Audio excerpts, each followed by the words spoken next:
La clé du livre de l'Épître aux Hébreux, un des mots-clés est le mot meilleur. Christ supérieur à Moïse, Christ supérieur à Josué, etc.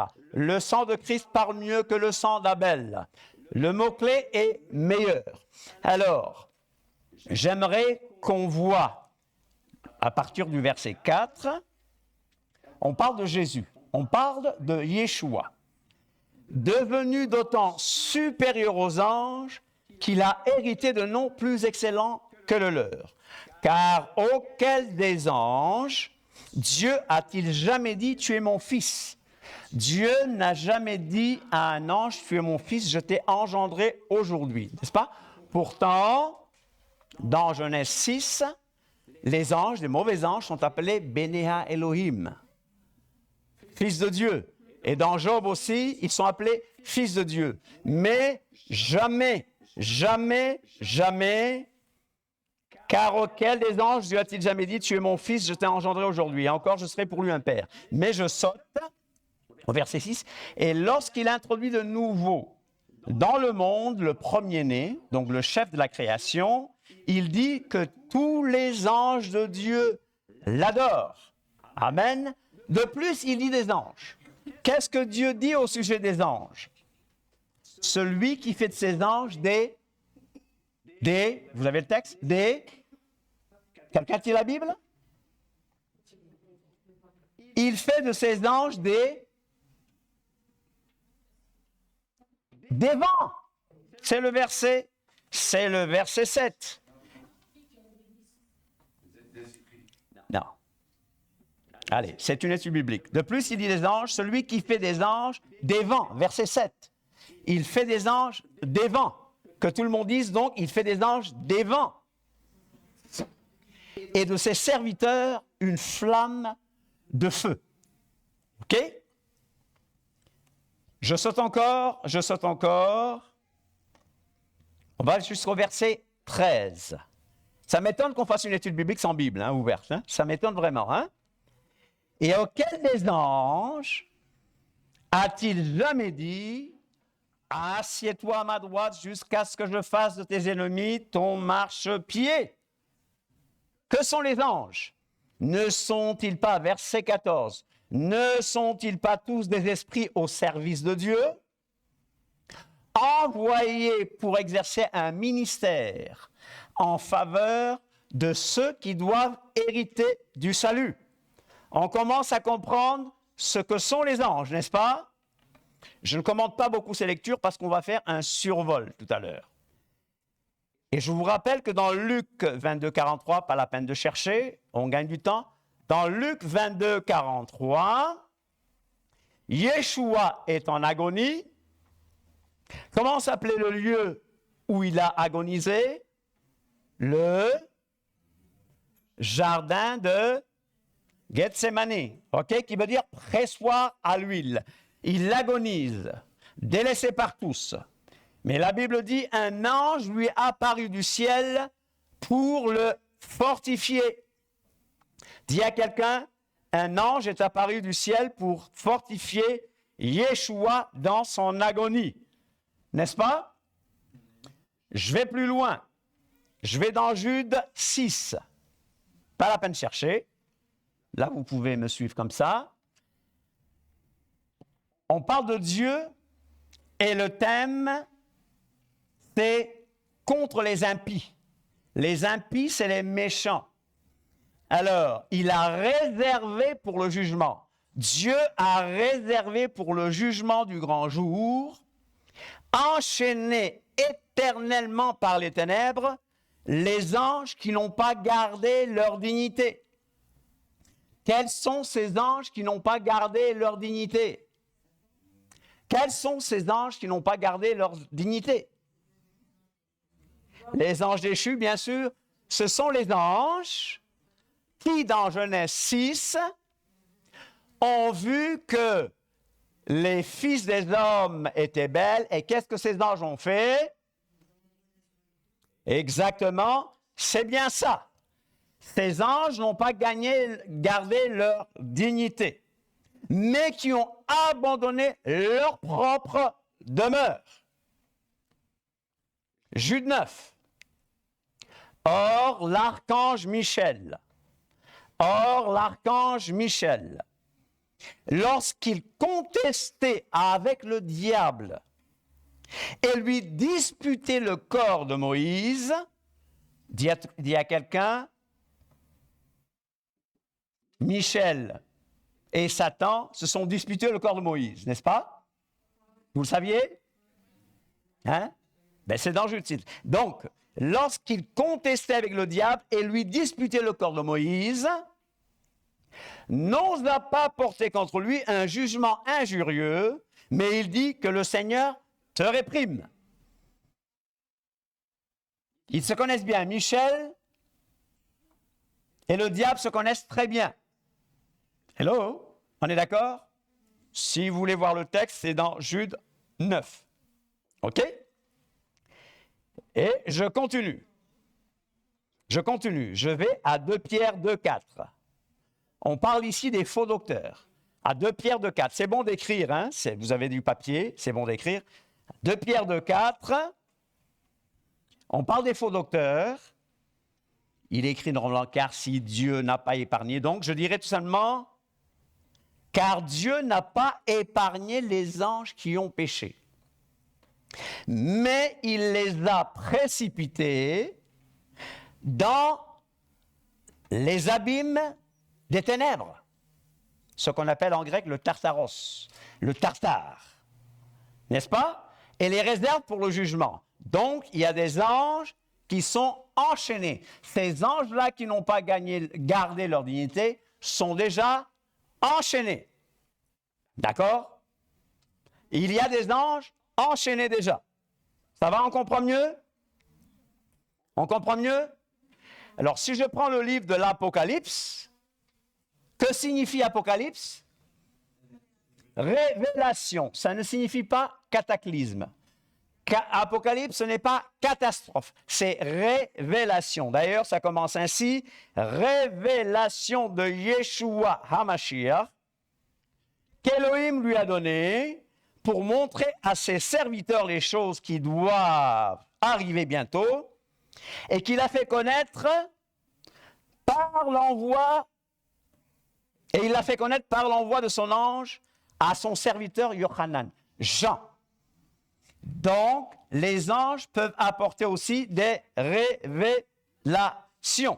Mais plus loin dans Apocalypse 22, 8 à 9, Jean, il écrit « Je tombais aux pieds de l'ange pour l'adorer, pour lui rendre un culte. Je tombais aux pieds de l'ange. » Vous entendez? Il me dit « Garde-toi de faire cela. Je suis ton compagnon de service. » Nous allons dire que les anges sont nos compagnons de service. Disons-le, les anges sont nos compagnons de service. Paul, dans Colossiens 2,18, a parlé du culte des anges. Vous verrez qu'il y a des gens qui adorent, qui rendent un culte aux anges. Et le culte de Saint Michel Archange est un culte très important pour une certaine frange de la chrétienté. D'accord? Mais dis à ton voisin, pas de culte des anges. Nous étudions les anges selon ce que la Bible dit. À la fin, il est dit, moi, Yeshua, j'ai envoyé mon ange pour vous attester ces choses. Moi, Yeshua, j'ai envoyé mon ange pour vous attester ces choses. Quand on parle des anges, on parle de combat spirituel. Dans Apocalypse 12, 7 à 8, il est dit, et il y eut guerre dans le ciel. Il y eut guerre dans le ciel. Il y eut guerre dans le ciel. Michel et ses anges. Michel et ses anges. Tu connais Michel? Michel et ses anges combattirent contre le dragon. Et le dragon et ses anges combattirent. Mais ils ne furent pas les plus forts. Amen. Alléluia. Souvenez-vous qu'il y a plus d'anges avec nous que d'anges contre nous. Amen. Et que celui qui est en nous est plus fort que celui qui est dans le monde. Et rappelez-vous que nous n'avons pas à lutter contre la chair et le sang, c'est-à-dire que nous ne luttons pas contre des êtres humains. Nous ne luttons pas contre des êtres de chair et de sang. Car nous n'avons pas à lutter contre la chair et le sang, mais contre les dominations, contre les autorités, contre les princes de ce monde de ténèbres, contre les esprits méchants dans les lieux célestes. N'est-ce pas? Et Paul nous rappelle que les armes avec lesquelles nous combattons ne sont pas charnelles, mais elles sont puissantes. Elles sont spirituelles, elles sont puissantes. D'accord? Est-ce que vous vous souvenez de la prière de Daniel? Dans Daniel 9. Daniel fait une prière spéciale pour le peuple, pour son peuple, dans Daniel 9, n'est-ce pas? Et à la suite, Daniel 10, 12, et il y a un homme vêtu de lin, donc un ange, qui va apparaître à Daniel. N'est-ce pas? Et il va dire à Daniel, Daniel, ne crains rien, car dès le premier jour où tu as eu à cœur de comprendre et de t'humilier devant ton Dieu, tes paroles ont été entendues. C'est à cause de tes paroles que je viens. L'ange dit à Daniel, c'est à cause de tes paroles que je viens. Au verset 13, le chef du royaume de Perse, le chef du royaume de Perse. Qui est le chef du royaume de Perse? C'est une principauté qui contrôle, n'est-ce pas? Le chef du royaume de Perse m'a résisté 21 jours. Dis à ton voisin qu'il y a combat spirituel, qu'il y a combat dans les lieux célestes. Le chef du royaume de Perse m'a résisté. Mais voici Michaël, oh j'aime ce nom-là, je ne sais pas pourquoi. L'un des principaux chefs est venu à mon secours. Verset 24, personne ne m'aide excepté Michaël, votre chef. Dans Daniel 12, 1, il est écrit en ce temps-là, c'est les temps messianiques, en ce temps-là, se lèvera Michaël, le grand chef, le défenseur des enfants de ton peuple. Dans les temps messianiques, n'est-ce pas? Tu vas dire à quelqu'un que Yeshua est le bon berger. Dis à quelqu'un, Yeshua est le bon berger, qui donne la vie pour ses brebis. Mais le voleur, qui est le voleur? Nous allons le voir tout à l'heure. Le voleur ne vient que pour quoi? Dérober, c'est-à-dire voler. Égorger, détruire. Moi, Yeshua dit, moi, je suis venu afin que les brebis aient la vie et qu'elles soient dans l'abondance. Qu'elles soient dans l'abondance. Alors, on va faire un petit survol des anges. OK? Le mot hébreu pour ange est malach. Malach. OK? Ça vous rappelle un livre de la Bible? Malachi signifie mon messager. Vous voyez donc? Ange signifie quoi? Messager, envoyé, messager céleste. Et à part les animaux, Dieu a créé deux sortes d'êtres. Quels êtres? Les êtres angéliques et les hommes, les anges et les hommes. Et nous sommes, comme quelqu'un l'a dit, nous sommes environnés de mondes d'esprits plus nombreux, plus puissants et plus riches en ressources que notre monde visible d'êtres humains. Ces anges-là, en tout cas ces bons anges, ils forment l'armée céleste. Souvenez-vous que nous servons l'Éternel des Adonai Sebaot. Adonai Sebaot. Adonai Sebaot. Amen. L'Éternel Dieu des armées célestes. Donc, nous comprenons bien que nous sommes dans un combat spirituel. Quelle est la nature des anges? Que sont les anges? Dites-moi. Des créatures de Dieu. Sont-ils visibles? Les anges sont un. Peuvent-ils se rendre visibles? Ah, oui. Ils ne sont pas nombreux, les anges. Hein? Ils sont nombreux. Ont-ils un sexe, un genre? Ils sont asexués. Ils sont sans genre, ok? Et à la résurrection, nous deviendrons comme eux.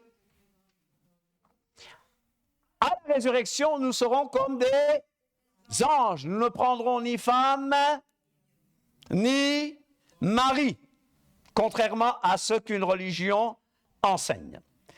Il y a diverses sortes d'anges. Est-ce que tu sais qu'il y a diverses sortes d'anges? Vous le savez? Diverses sortes d'anges. On va commencer avec un, en fait, qui est l'ange de l'Éternel. Mais nous voyons que cet ange-là est un ange spécial. Qui est l'ange de l'Éternel? D'ailleurs, en hébreu, dans le texte hébreu, on l'appelle Malach Adonai. Je ne dirai pas le nom de Dieu parce qu'on ne sait pas le prononcer. Mais je peux dire par exemple Malach Yah. Donc, littéralement, comme quand tu dis l'archange Michel ou l'ange Gabriel, cet ange-là est appelé l'ange l'Éternel. En hébreu, c'est ça. L'ange l'Éternel.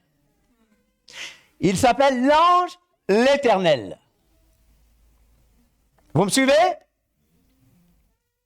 Distinct de tous les autres anges, il n'est autre que le Fils d'Élohim lui-même, n'est-ce pas?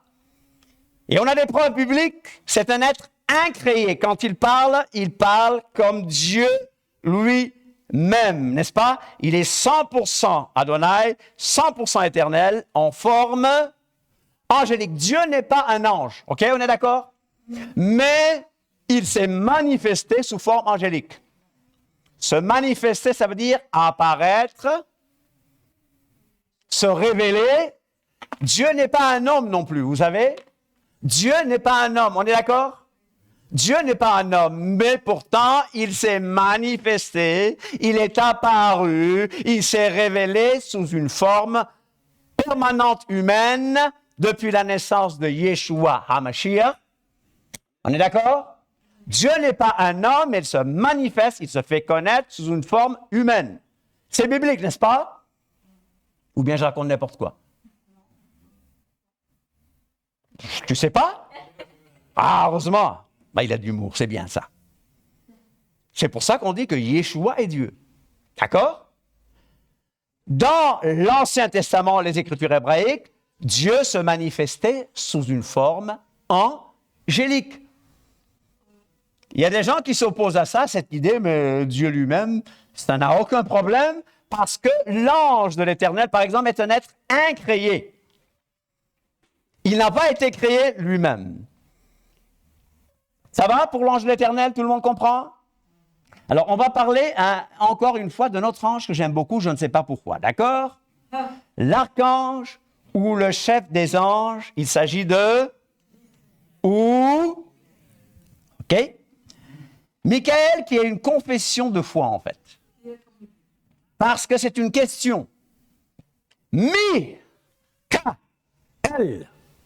Qui comme elle? Elle, Dieu. Hein? Mi-ka-el, c'est une question, c'est une confession de foi. C'est comme dans la Bible quand on dit Mi-ka-mora. Qui est comme toi, Adonai? Parmi les dieux. Qui est comme toi? Alors cet ange porte une question comme nom. C'est un nom théophorique. Un théophore, c'est ça? Non, ou une théophore, je ne sais plus. Vous allez voir le dictionnaire. Une théophore. Merci beaucoup, pasteur. Voilà. Son nom, c'est « Qui est comme Dieu ?» Et quand on porte ce genre de nom, on a intérêt à faire attention. N'est-ce pas? Je continue. C'est un ange guerrier. Michael est un ange guerrier. Son rôle majeur, c'est de prendre soin des Juifs. Et certains le considèrent comme le saint patron et intercesseur d'Israël. D'accord? Bon, il y a beaucoup de... D'accord. Dans Daniel, Michel, le chef des anges, le grand chef, le défenseur des enfants de ton peuple, garde les Juifs de la menace des puissances iniques de la Grèce et de la Perse. Daniel 12, 1. L'un des principaux chefs, dans Daniel 10, 13, le chef du royaume de Perse m'a résisté combien de jours? Mais voici Michael, l'un des principaux chefs, on relit le verset, hein? Est venu à mon secours. Je suis demeuré là auprès des... D'accord. Verset 13. Mais l'ange qui protège le royaume des Perses s'est opposé à moi pendant 21 jours.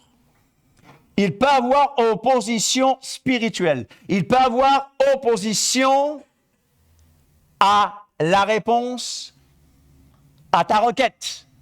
Donc, tiens bon, jeûne, prie, mets-toi à genoux. Amen. Michael est appelé le prince des anges, défenseur de la foi, prince de tous les anges du bien, n'est-ce pas? Chef des forces du ciel, de la milice céleste, champion du bien. C'est ce qu'on dit sur Michael. OK? On est d'accord? Et j'ai bien insisté que beaucoup vouent un culte à Michel, à Saint-Michel, archange. Surtout si vous avez grandi au milieu très catho, vous savez qu'il y a un culte de Saint-Michel archange qui est représenté souvent avec une épée, un bouclier ou une lance. Et à ses pieds, qu'est-ce qu'il y a au pied de l'archange Michel? Un dragon ou un serpent, n'est-ce pas? Il y eut guerre dans le ciel, n'est-ce pas?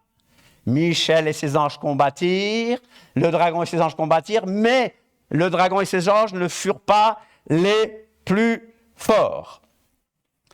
Alors, dans la Bible, il y a deux autres anges qui sont connus par des noms. Quels sont ces anges?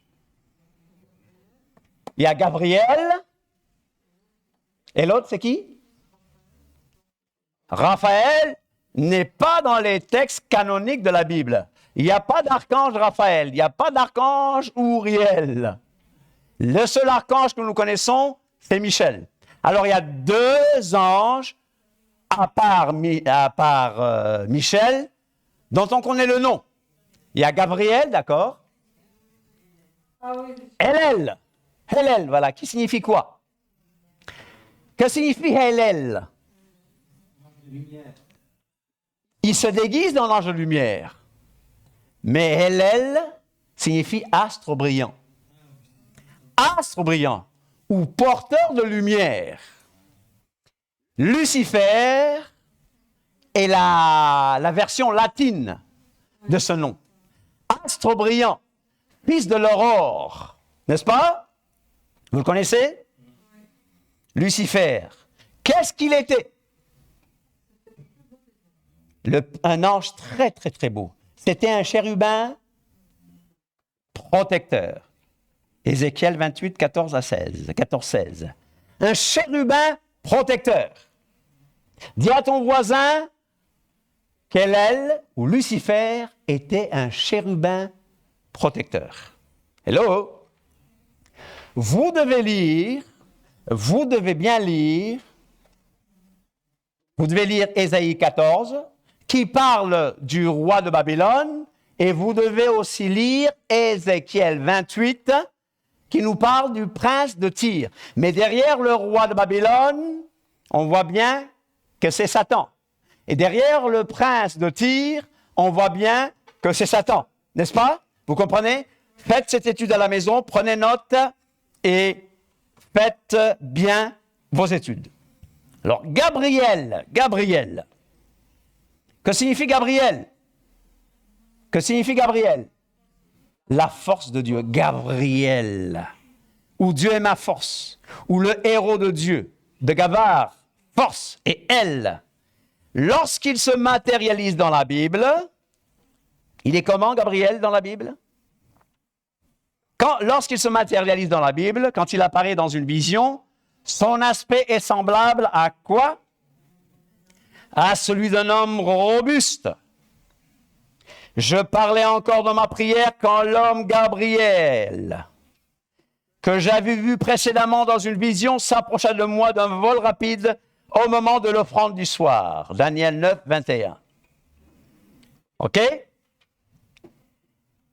Gabriel, vous connaissez Gabriel? Qu'est-ce que Gabriel a fait? Il a annoncé à Myriam, à Marie, la future naissance du Mashiach. Amen. L'annonciation a été faite par Gabriel, d'accord? Tu vas dire à quelqu'un, profitons-en pour dire que les anges sont avec Yeshua de sa naissance à sa résurrection, n'est-ce pas? Sa naissance est annoncée comme accomplissement des prophéties bibliques, annoncée par Gabriel, et aussi une multitude d'anges a chanté pour fêter son avènement. À son agonie au jardin de Gethsémane, un ange est venu le consoler, le soutenir, le supporter. Et à sa résurrection, qu'ont fait les anges? Qu'est-ce que les anges ont fait à sa résurrection? Hein? Ils ont annoncé qu'il n'est plus là. Il est ressuscité, n'est-ce pas? Donc, pour revenir à Gabriel, il est un ange messager. Michel est un ange guerrier. Gabriel est un ange messager. Parlons un peu des anges élus. Les anges élus. Paul, dans 1 Timothée 5, 21, parle des anges élus. Ce sont les anges qui sont restés fidèles à qui? À Dieu. Dis à ton voisin, il y a des anges qui sont restés fidèles à Dieu. Au moment de la révolte de Satan, il y a des anges qui sont restés fidèles à Dieu. Amen. Les anges des nations, d'après Daniel 10, 13 à 20, toute nation paraîtrait avoir un ange qui s'intéresserait à sa protection et à son bonheur. Donc nous croyons aux anges des nations. Et en passant, on dira, est-ce que les anges gardiens existent? Les anges gardiens existent-ils? Les anges gardiens existent-ils? Y a-t-il des anges gardiens?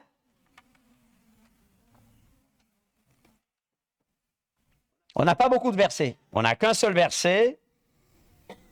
Mais on ne peut pas fonder une doctrine sur un seul verset. Mais Yeshua parle et dit, gardez-vous de mépriser un seul de ces petits. Car je vous dis que leurs anges dans les cieux voient continuellement la face de mon Père qui est dans les cieux. N'est-ce pas? Est-ce que vous croyez que chacun a un ange qui lui est assigné comme protecteur? Moi, je crois à la protection des anges. Mais je ne vais pas en faire une doctrine pour dire c'est ça, n'est-ce pas? On se contente de ce que la Bible nous dit. Alors, pour parler encore de la diversité des anges, on va voir ce qu'est les kéroubim. Les kéroubim, les chérubins. C'est quoi les chérubins? Dites-moi ce qu'est les chérubins. Ils gardent le chemin qui conduit à l'arbre de vie, qui conduisait à l'arbre de vie. Genèse 3, 24, n'est-ce pas? C'est les gardiens, d'accord. Il y a des images de chérubins dans le tabernacle, dans le temple de Salomon et dans celui qu'Ézéchiel a vu.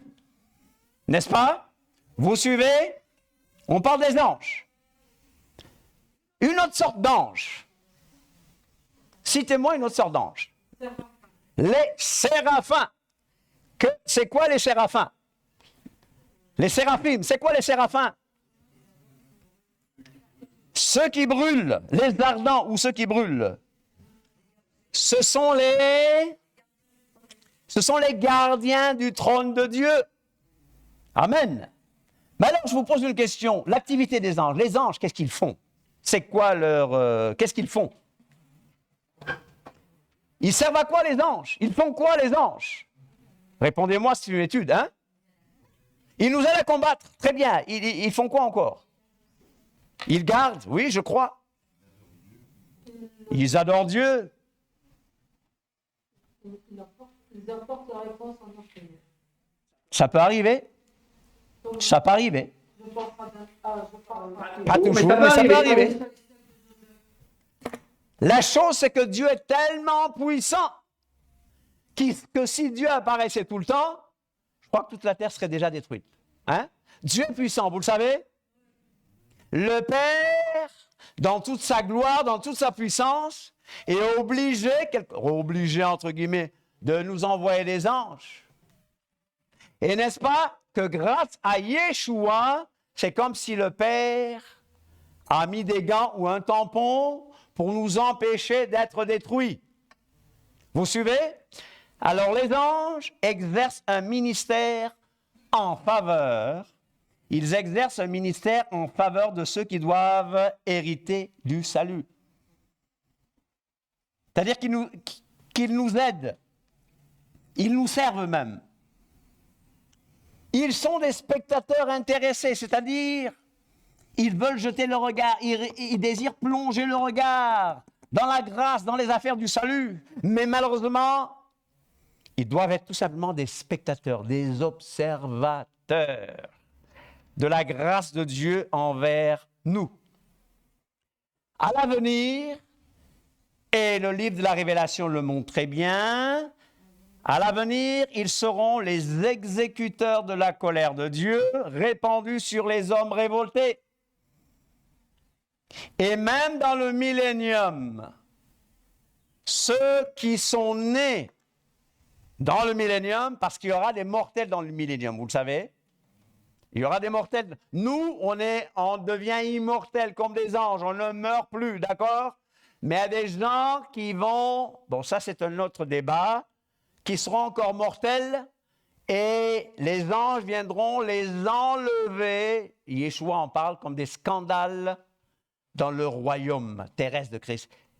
Les anges les enlèveront. Les anges sont donc des créatures supérieures à l'homme, vous le savez, destinées à exécuter la volonté de Dieu. Les bons anges sont ceux qui sont restés fidèles à Dieu, n'est-ce pas? Qui sont restés fidèles à leur destinée. Quelle est la destinée des anges fidèles? Est-ce que les anges fidèles vont disparaître? Est-ce qu'ils vont être détruits? Est-ce qu'ils vont être jetés dans un feu? Non, non, non, non, non. La destinée des anges, restés fidèles, les saints anges serviront Dieu, alléluia, et ils se réjouiront de l'infinie richesse de sa grâce. Amen. Alors, on a parlé des bons anges, on a mentionné quelques mauvais anges.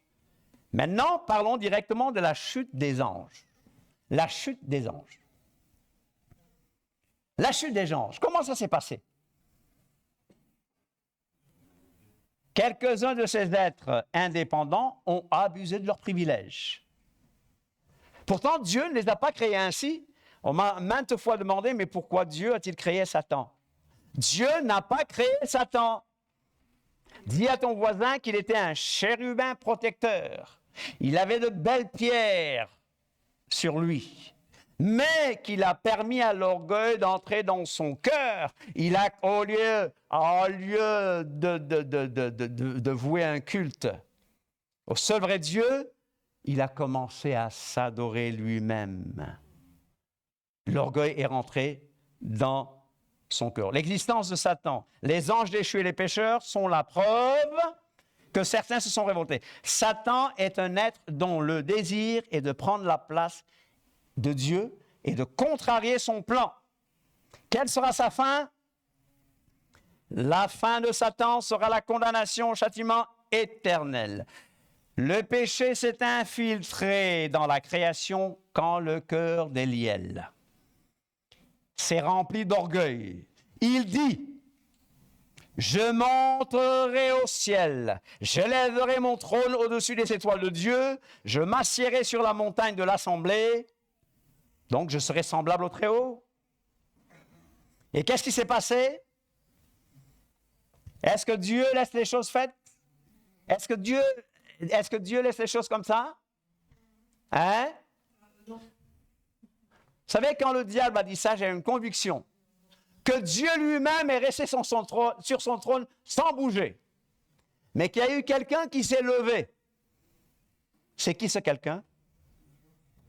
Hein? Non, Michel. Son nom, c'est qui est comme Dieu? Qui est comme Dieu? Satan se révolte contre Dieu. Dieu irait sur son trône. Michel se lève parce que sinon il n'a pas de raison de porter ce nom. Si tu as un nom prophétique, tu dois avoir une bonne raison de porter ce nom. Michel lui-même se lève, il va chasser le diable du ciel, n'est-ce pas? Hello? Par la puissance divine, bien sûr. Et Yeshua nous dit, je voyais Satan. Vous voyez le rôle de Yeshua? Je voyais Satan tomber du ciel comme un éclair. Qu'est-ce qui s'est passé avec Satan? Yeshua dit, je voyais Satan tomber du ciel comme un éclair. Et beaucoup d'anges sont tombés avec lui. Pourcentage des anges tombés avec Satan? Un tiers. On croit que c'est un tiers. Basé sur Apocalypse 12, un tiers. Un tiers des anges, n'est-ce pas? Je rappelle une chose, c'est beaucoup, mais que ceux qui sont avec nous sont plus nombreux que ceux qui sont contre nous. Ils ont été immédiatement précipités loin de la présence de Dieu. Dieu ne tolère pas le péché. Et quand nous péchons, qu'est-ce que le diable fait? Parce que le diable connaît la Bible, il connaît la Torah, il vient nous dire, tu as péché, tu as péché. Même quand tu as demandé pardon, quand tu as confessé, tu as péché, tu ne vaux rien, tu ne vaux rien. Il joue, il surfe sur ça. Vous comprenez? Mais Dieu ne tolère pas le mal. Leur jugement final est futur, mais certain. Les mauvais anges seront jugés. Ah ben maintenant, l'activité des mauvais anges. Quelle est l'activité des mauvais anges? Qu'est-ce qu'ils font, les mauvais anges? Il y a des mauvais anges, n'est-ce pas? On va commencer par celui-là, là, leur chef. En hébreu, c'est Hasatan. En hébreu, c'est Hasatan. OK? Et le mot Hasatan vient d'une racine sémitique qui signifie se comporter en adversaire, s'opposer. Vous comprenez? En arabe, c'est shaitan. OK? Avec l'article Hasatan, le Satan, vous savez, quand je dis le Satan, il ne faut pas croire que je ne sais pas parler français, hein? Mais dans la Bible, on parle du Satan, de l'adversaire, de l'opposant. Donc, avec article, Hasatan désigne un adversaire qui accuse Josué et Job, pas le Josué du temps de Moïse, hein, d'accord? Ce nom signifie donc l'adversaire, l'opposant, l'accusateur, le Seigneur du feu. Et écoutez bien. Écoutez bien.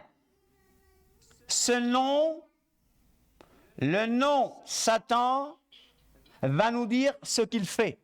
Faites très attention maintenant. Je sais que les bons anges, vous les connaissez. Mais le nom Satan implique des tourments spirituels. Il cherche à contrôler l'esprit et la pensée.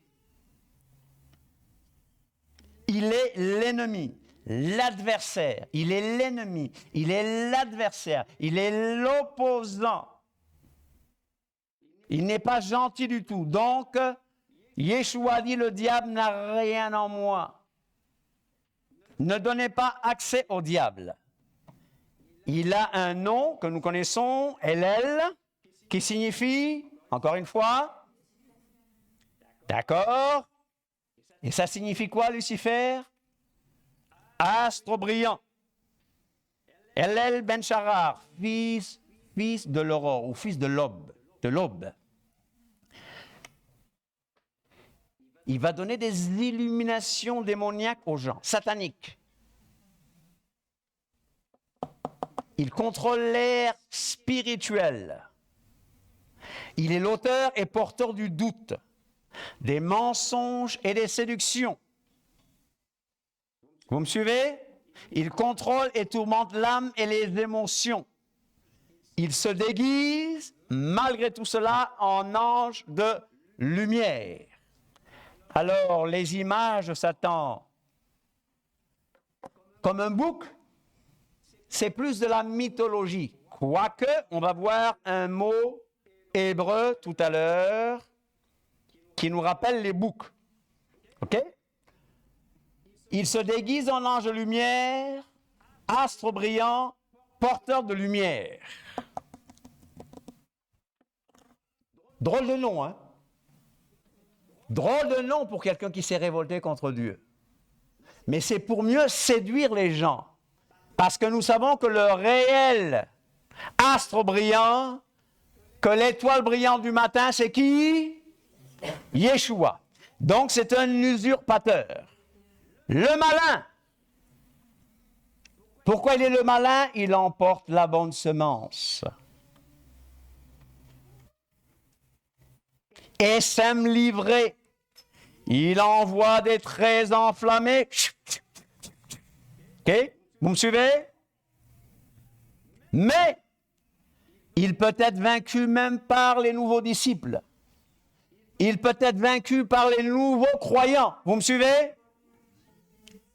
Les nouveaux disciples, les nouveaux croyants peuvent le vaincre. Vous avez vaincu le diable, jeune homme. OK? Le serpent, il est menteur depuis le commencement. Le diable, diabolos, celui qui divise, accusateur, trompeur, calomniateur, qui désunit, diffamateur, calomniateur, il accuse l'homme devant Dieu. Vous êtes là? Il est le tentateur. Il réussit à tenter et à faire chuter Adam et Ève. Adam et Ève ont péché. Le tentateur a utilisé les mêmes techniques avec Adam et Ève qu'il a utilisées avec Yeshua. On le verra tout à l'heure. Il s'appelle aussi Bélial. C'est quoi Bélial? Bélial signifie 100 mètres. Ça signifie bassesse de la terre, qui ne vaut rien. Pourquoi?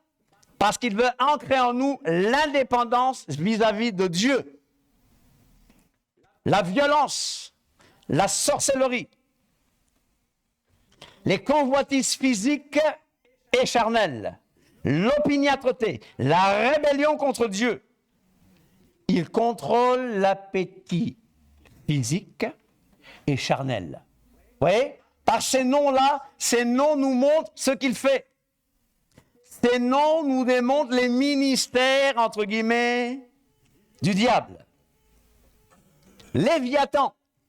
C'est quoi Léviathan? Le serpent des profondeurs de la mer. Léviathan, il tient ce nom parce que ça implique le fait de la puissance de la maladie, de la mort et des fausses doctrines. Il tient ce nom, je répète, ça implique la puissance de la maladie, de la mort et des fausses doctrines. Culte des eaux. Tu connais le culte des eaux? Est-ce que tu as été dans un pays où il y a un culte des eaux? Tu connais le Ninkinanka? Hein? Le culte des eaux. Avec un grand serpent qu'on adore. C'est ça, hein? Non, au Sénégal, par exemple. Au Sénégal, il y a un culte des eaux. En Casamance, les démons habitent dans la forêt. À Dakar, les démons habitent dans la mer. Vous allez me dire, c'est bizarre tout ça. Hein? Il faut une étude. D'accord? Vous comprenez? OK? Nous comprenons pourquoi on parle du serpent. Il contrôle les systèmes religieux. Il est le serpent. Il a un caractère trompeur. Un autre mot, Abaddon ou Apollyon, destructeur, pollueur. Ça entraîne les perversions sexuelles, l'ivrognerie. Et je recommence avec ce mot, accusateur des frères. Il s'appelle aussi quoi? Belzébul. Belzéboul. Ou Belzébuth. Que signifie Belzébul? Comment on dit mouche en hébreu? Comment on dit mouche en hébreu? Zbouv. Zbouv. C'est quoi Belzébul? Seigneur des mouches. Prince des démons. Maître de la maison. OK? Encore, il est le corrupteur des pensées. Il est le Dieu de ce siècle. Il est le dragon, qui est comme un lion rugissant, un malin, un menteur, un meurtrier, un oppresseur. Prince de la puissance de l'air. Ce chef des démons a l'autorité sur les esprits impurs. Prince de ce monde, prince des ténèbres, voleur. Qu'est-ce qu'il vient faire? Il vient pour caresser et pour guérir? Non, il vient pour détruire, voler, dérober. Alors, c'est quoi les mauvais esprits? Les mauvais esprits sont ceux qui sont révoltés contre, en prenant pour chef qui? Vous savez que le diable ne peut pas être partout à la fois. Vous savez, on dit je fais telle chose et le diable est venu. Non, il n'est pas partout. Mais il a une armée bien organisée de démons. Ce sont les dieux du monde païen. Ce sont les esprits des faux prophètes. Ils ont des pouvoirs surhumains. C'est vrai. Les démons sont des mauvais esprits. D'accord? Les démons sont des mauvais esprits. En grec, ça signifie puissance divine. Mais bibliquement parlant, quand on parle de démon, on parle d'être maléfique. Un démon est une entité surnaturelle malveillante. Alors, dans les Écritures hébraïques, il y a deux mots. Lesquels? Séirim et Shedim. Le mot Shedim, Shed au singulier, apparaît à deux endroits, n'est-ce pas? Deutéronome 32, 17, Psaume 106, 37. Un autre terme pour les démons est Séirim. Séirim, ça te rappelle quoi? D'une racine qui signifie être poilu, le nom signifie poilu, mais surtout aussi pour désigner un bouc. Poilu. Et pourquoi? Parce que certains peuples avaient comme démon ou comme dieu des boucs. N'est-ce pas? Je rappelle que certains de ces anges déchus sont enchaînés. Les démons sont très actifs et cherchent à posséder les hommes, vous le savez? Ils veulent détruire les familles. Vous savez, c'est un grand combat spirituel. À un moment, je me suis dit, bon, je change de sujet. J'ai dit, mais non, je ne vais pas faire plaisir au diable. Nous sommes attaqués comme jamais auparavant. Vous avez compris? C'est que nous gênons le diable. Alors, on peut fuir ou combattre. Moi, j'ai décidé de quoi? De combattre. Et vous? Ça coûte cher, hein, combattre. Les démons sont très actifs. La Bible mentionne différents mauvais esprits, vous le savez. La Bible les appelle 22 fois esprits impurs. Souffle contaminé, esprit impur ou souffle contaminé. N'est-ce pas? Mais quand on parle d'esprit, ça ne signifie pas toujours un être. Les démons sont des êtres, n'est-ce pas? Spirituels, d'accord? Mais dans la Bible, il peut s'agir d'esprit démoniaque, mais aussi une émotion, une attitude, une manière de penser, une disposition malveillante, des émotions charnelles. Voilà pourquoi en écrivant ce petit livre, j'ai écrit la délivrance. De quoi? Des esprits impures et des émotions nocives. Il y a des attitudes qui sont une entrée au diable. Il y a des attitudes qui peuvent devenir des attitudes qui peuvent devenir très nocives. Mais qu'est-ce que le diable va en faire? Il va en faire des forteresses. Tu donnes un doigt au diable, il prend tout, n'est-ce pas? Vous me suivez? Une émotion continuellement nocive. Les émotions en elles-mêmes ne sont ni bonnes ni mauvaises. Elles sont neutres, mais elles peuvent devenir ou des émotions spirituelles ou des émotions charnelles. Et le diable peut prendre une mauvaise émotion et en faire un lien, un joug qui va te lier. Et l'homme, il est tel que sont les pensées de son âme. Si tu penses que tu ne vaux rien, si tu as la mentalité de sauterelle, eh bien, tu vas te dire, le diable va me détruire. La mentalité de sauterelle est une mentalité de démon. Il y a des doctrines de démons et il y a des mentalités de démons. La Bible parle d'esprit de vertige ou esprit de perversion, esprit de divination, esprit de prostitution, esprit de l'antéchrist, hello, qui s'oppose à Dieu et nie sa divinité. C'est un esprit humaniste. L'esprit de l'antéchrist plane sur nous. Il y a longtemps qu'il est là. Et il y a un homme qui sera l'anti-messie, l'antéchrist. Mais l'esprit antéchrist est déjà là, n'est-ce pas? Il y a des esprits familiers. Vous connaissez les esprits familiers? C'est quoi les esprits familiers? C'est quoi les esprits familiers? Ouais, des familles. En fait, c'est des esprits qui nous connaissent bien, qui sont autour de nous, qui connaissent même esprit de mort, mais on va voir ce que ça veut dire, qui connaissent les voix. Et quand les médiums les interrogent, ces esprits vont prendre la voix du mort. Dis à quelqu'un qu'un mort ne sait pas parler. Un mort ne vous parlera jamais. Insulter un mort, il ne faut pas le faire, hein? C'est de la profanation. Taper un mort, il ne réagira pas. Il est mort, il ne réagira pas. Mais,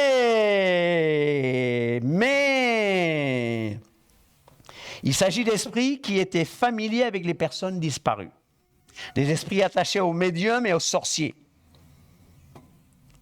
Bon, en Europe, on ne parle pas beaucoup de sorciers, mais il y a des médiums, n'est-ce pas? Ces mauvais esprits qui imitent très bien les défunts, qu'ils connaissent très bien, sont appelés esprits de mort. L'esprit d'un mort n'est donc qu'un démon familier. Les féticheurs, les sorciers, les voyants, les médiums ont des esprits comme serviteurs prêts à obéir à leurs ordres. Ceux qui tentent de contacter les morts ont généralement une sorte de guide spirituel qui communique avec eux. Ce sont des esprits familiers. Deutéronome 18, par exemple, et Lévitique 19 nous disent clairement, en parlant de la divination et de la magie, de ne pas faire ce genre de choses. N'ouvrez pas ce genre de choses. Pas d'horoscope. N'allez pas voir les médiums. N'allez pas voir les voyants. Dieu déteste ça. Le diable n'a rien en moi, disait Yeshua. C'est une abomination aux yeux d'Akadosh Baruch Hu. Qui est Akadosh Baruch Hu? Que signifie Akadosh Baruch Hu? Le Saint, qu'il soit béni. Aux yeux d'Akadosh Baruch Hu, aux yeux du Saint qu'il soit béni, ces choses sont abominables. Moïse a dit à Pharaon, tu n'auras même pas un ongle. Divorçons totalement avec le diable. Tu as des mauvais livres, jette. Il y a des choses que tu regardes qui ne glorifient pas Dieu, arrête avec ça, n'est-ce pas? La Bible nous parle aussi d'esprit séducteur, d'esprit de servitude. Avons-nous reçu un esprit de servitude, un esprit d'esclavage? Un esprit d'affaire? Non, nous avons reçu un esprit de force, d'amour et de sagesse. Esprit de peur, esprit sourd et muet, esprit de lourdeur, esprit d'infirmité, esprit de jalousie, esprit d'orgueil, esprit de mensonge. Nous remarquons une chose, que les démons se spécialisent dans certains mots. J'ai bientôt fini, n'ayez pas peur. Alors, la destinée finale des mauvais anges. Qu'est-ce qui va arriver aux mauvais anges? Qu'est-ce qui va arriver aux mauvais anges? Quelques-uns des anges déchus, nous l'avons dit, sont actuellement enchaînés dans le Tartaros. Ceux qui n'ont pas gardé leur dignité. Satan est l'un des dirigeants des lieux célestes. Vous savez, il est leur chef même. Il sera lié dans le puits sans fond, dans l'abîme au retour de Yeshua. Vous le savez? Pendant combien d'années? Pendant 1000 ans. Puis il sera pour combien de temps? Pour un peu de temps. Il va diriger la dernière tentative de révolte des hommes contre Dieu qu'on appelle... Non, Armageddon, c'est avant. Ça, c'est Gog et Magog. Ça, c'est Gog et Magog. Mais sans succès. Il sera précipité dans le lac de feu préparé pour lui et ses anges. Dis à ton voisin que le lac de feu et de soufre ont été préparés pour le diable et ses anges. La géhenne... Mais tu dis à personne, là. Tu n'oses pas? Hein? Dis à quelqu'un que le lac de feu et de soufre a été préparé pour le diable et ses anges. On termine avec tentation, combat spirituel et délivrance. Je vous rappelle une chose. Quels sont les 3 ennemis du croyant? Le monde, la chair et le diable. Merci, ma sœur. Et qu'est-ce que la Bible nous a dit? Résister au diable et quoi?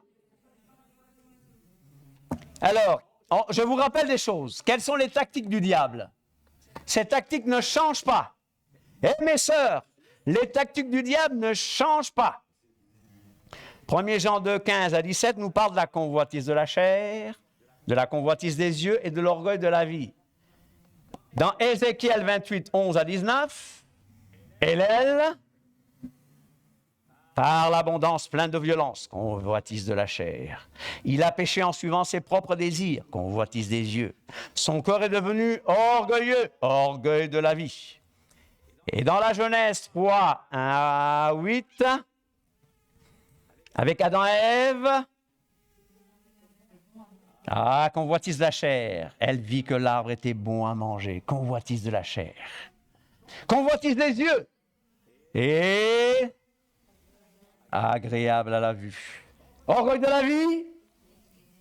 Et qu'il était précieux pour ouvrir l'intelligence. Comment est-ce qu'il fait avec Yeshua? Les mêmes tactiques.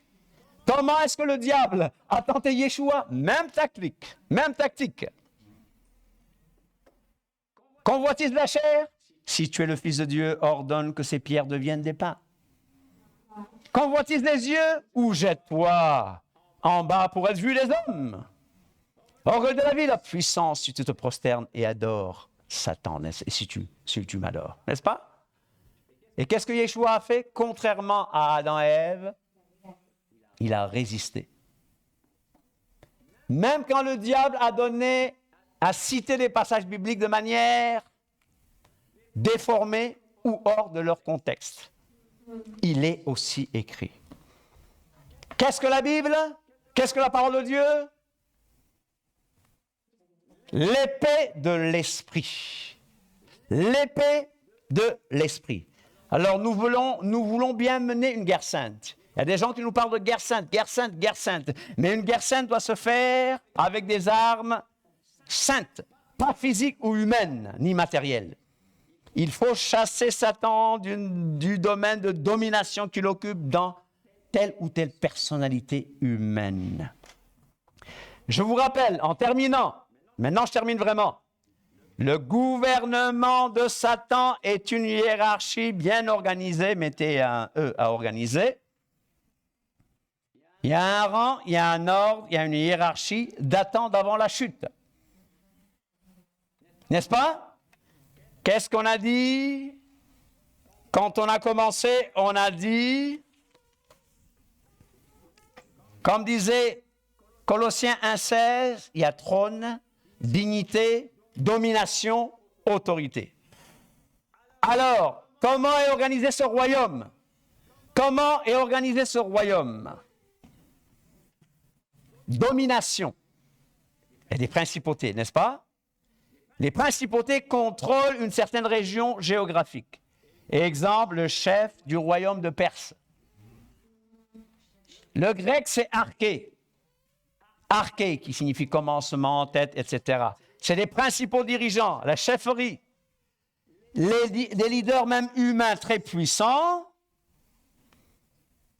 mais sous l'ordre d'un esprit impur. Hello, vous me suivez? Est-ce que nous vivons ces temps? Est-ce que le monde est bien contrôlé par des puissances démoniaques? Regardez ce qu'on nous enseigne, regardez ce qu'on nous impose, regardez ce qui est interdit. Il y a des autorités. En grec, c'est exousias. Ça nous rappelle les Baals, les Astartés, Mammon, ceux qui ont le pouvoir, la puissance, ceux à qui on donne un nom de pouvoir. Les princes de ce monde des ténèbres, les cosmocratos tokos en grec, princes de ce monde des ténèbres, les souverains du monde, esprits impurs et agents humains, dirigeants qui président sur des régions d'ignorance et de péché. Si vous regardez la carte du monde, vous vous souvenez, il y a ce qu'on appelle la fenêtre 10-40. Qui connaît la fenêtre 10-40? Ça en fait partie. Et la fenêtre 10-40 passe juste en bas de l'Espagne ou du Portugal, descend en Afrique, et c'est sur cette bande qu'on a des grandes religions, mais qu'on a aussi une très grande pauvreté et spirituelle et matérielle. D'accord? Donc, si vous voulez bien la carte du monde, mais vous ne vous dites pas on est en Europe, donc on est bien. En Europe, on n'a pas de sorciers. Dans l'occultisme. Existe bel et bien ici. Des esprits méchants dans les lieux célestes. Il y a des esprits méchants dans les lieux célestes. Mais la bonne nouvelle, c'est qu'avec Yeshua, nous qui sommes en Yeshua, nous sommes où? Nous sommes assis dans les lieux célestes. Assis dans les lieux célestes. Au-dessus de quoi? Au-dessus de quoi? Au-dessus des dominations, des puissances, des dignités, des autorités. Et Yeshua vous a dit, voici, je vous donne le pouvoir de marcher sur les serpents et sur les scorpions et sur toute la puissance de l'ennemi et rien ne pourra vous nuire. Nos armes spirituelles sont puissantes pour renverser les quoi? Les forteresses. Amen. Pour renverser les forteresses. Nos armes ne sont pas charnelles, mais elles sont puissantes. On n'a pas le temps, mais il est bon de mentionner les malédictions qu'on a pu contracter à cause de nos familles. Il y a des gens qui disent, bon, dès que tu viens à Jésus, les malédictions sont levées. C'est vrai dans un certain sens, mais les conséquences de certaines malédictions peuvent rester. Donc, il est bon d'en parler aux dirigeants, il est bon d'avoir des moments de délivrance, il est bon de reparler du combat spirituel parce que tout cela est biblique. Il est impératif de briser les malédictions de famille, ça existe. Ne donnez pas accès au diable, n'ignorons pas les plans du diable, il faut renverser et démolir les forteresses sataniques. Amen.